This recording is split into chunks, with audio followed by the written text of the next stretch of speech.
अस्सलाम वालेकुम नाज़रीन, आप देख रहे हैं पाक न्यूज़ और मैं हूं रज़ा अब्दी। इस वक्त हम मौजूद हैं कराची में। जैसे कि जानते हैं आज 8 मुहर्रम में यहाँ पर हमारे साथ मौजूद हैं ZH खुर्रम, जो कि प्रेसिडेंट हैं Pakistan print electronic media foundation, और इसके अलावा SRO के भी। इनसे समझते हैं ये SRO क्या है और आज यहाँ मेडिकल कैंप जो लगा है उसमें कितने मोमिनीन आने लगे हैं। आइए मिलते हैं ZH खुर्रम से। अस्सलाम वालेकुम, कैसे हैं आप? जी सर, दुआएं चाहिए आपकी फर्स्ट क्लास। बस ये बताइए, नाज़रीन जान चाहेंगे SRO है क्या? ये NGO है, इसका नाम है SRO। SRO एब्रीविएशन बनता है सोशल रिस्पॉन्सिबिलिटी ऑर्गेनाइजेशन। माशरे में आपकी क्या जिम्मेदारी है। और ये जो आपको कैंप यहाँ नज़र आ रहा है, ये सिर्फ जुलूस में नहीं लगता है। ये आज 8 मुहर्रम के जुलूस में लगा हुआ है। हम अराउंड द ईयर कराची के मुख्तलिफ़ कोनों पे, औरंगी टाउन में, लांडी में, कोरंगी में, न्यू कराची में, शहर के मुख्तलिफ़ वेन्यूज़ पे संडे हम ये कैंप लगाते हैं।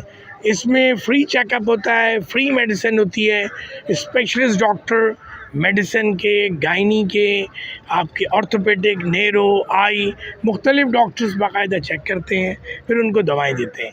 हम जो इदारा है वो हम सोशल इदारे हैं। तमाम मज़ाहिब के लोग, जिसमें क्रिश्चियन, हिंदू, सिख, पारसी, बहाई, इस्माइली, बोरी, ये सारे हमारी कमेटी के हिस्सा हैं। और हम इन तमाम इवेंट्स को, यानी मंदिर पे भी हम कवर करते हैं, चर्च पे भी कवर करते हैं, गुरुद्वारा भी कवर करते हैं। आपकी जितनी भी रिलीजियस प्लेसेस हैं मज़ाहिब की, वो हम कवर करते हैं। उसके साथ साथ ये याद रखें, हमारा एक परमानेंट नाज़माबाद में परमानेंट SRO सेंटर है, जहाँ फ्री चेकअप होता है, फ्री मेडिसिन होती है, परमानेंट क्लिनिक चल रहा है। उसके साथ साथ हम IT की ट्रेनिंग दे रहे हैं बच्चों को, जो फ्री IT ट्रेनिंग है, क्योंकि अब दुनिया में टेक्नोलॉजी का दौर है। उन बच्चों को हम उनके पाँव पे खड़ा करना चाहते हैं। तो आपका मकसद ये है कि जो बच्चे घर में बैठे हुए स्टूडेंट्स हैं, स्कूल में जा रहे हैं और कुछ करने को नहीं है, पास लोग गलत जगह पे ले जाते हैं, तो उनको आप चाहते हैं कि वो बिज़नेस सीखें? देखें, ये बहुत अहम बात है। पाकिस्तान की डायरेक्शन को अगर सही जगह लेके जाना है तो इस यूथ पे काम करने की ज़रूरत है।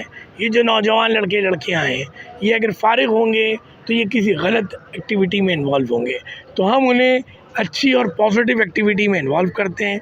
ये सारे वॉलंटियर्स हमारे डिफरेंट इवेंट्स के अंदर ऑन बोर्ड होते हैं। हम सेमिनार्स कराते हैं डिफरेंट टॉपिक के ऊपर, हम कॉन्फ्रेंसेस कराते हैं, हम वर्कशॉप्स कराते हैं, हम मेडिकल कैंप कराते हैं।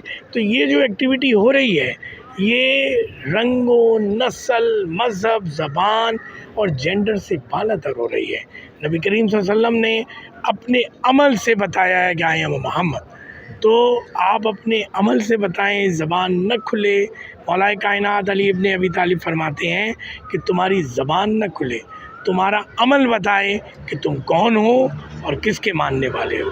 बहुत शुक्रिया टाइम देने का पाक न्यूज़ को। बहुत शुक्रिया। मैं पाक न्यूज़ का भी शुक्रगुज़ार हूँ कि पाक न्यूज़ जैसी इदारा जो इस बात को रियलाइज़ कर रहा है कि हमें हमारा रोल क्या है। जिस तरह हमारे मुल्क के बड़े शायर अहमद फराज कह गए कि शिकवे ज़ुल्मते शब से तो कहीं बेहतर था, अपने हिस्से की शम्मा जलाते जाते। अपने हिस्से की शम्मा, ये आपका काम है। पाक न्यूज़ अपना काम कर रहा है, SRO अपना काम कर रहा है। इसी तरह लोग अगर अपने काम करने लग जाएं अपनी फील्ड के, तो माशरा बेहतर जगह चला जा सकता है। बहुत शुक्रिया टाइम देने का। बहुत शुक्रिया, थैंक यू। ये ZH खुर्रम ने कहा कि SRO अपनी मकसद के लिए यहाँ पर मौजूद है। वो चाहते हैं इंसानियत के ऊपर काम करना और इंसानियत की सर्विसेज वो प्रोवाइड यहाँ पर करें। अगर आप चाहते हैं कोई सवाल आपके जहन में हो तो आपकी स्क्रीन पे हमारा नंबर भी चल रहा है, ईमेल भी है, आप उस पर हमें रब्ता कर सकते हैं। रज़ा अब्दी, पाक न्यूज़, कराची। आप देख रहे हैं पाक न्यूज़, पाकिस्तान की आवाज़।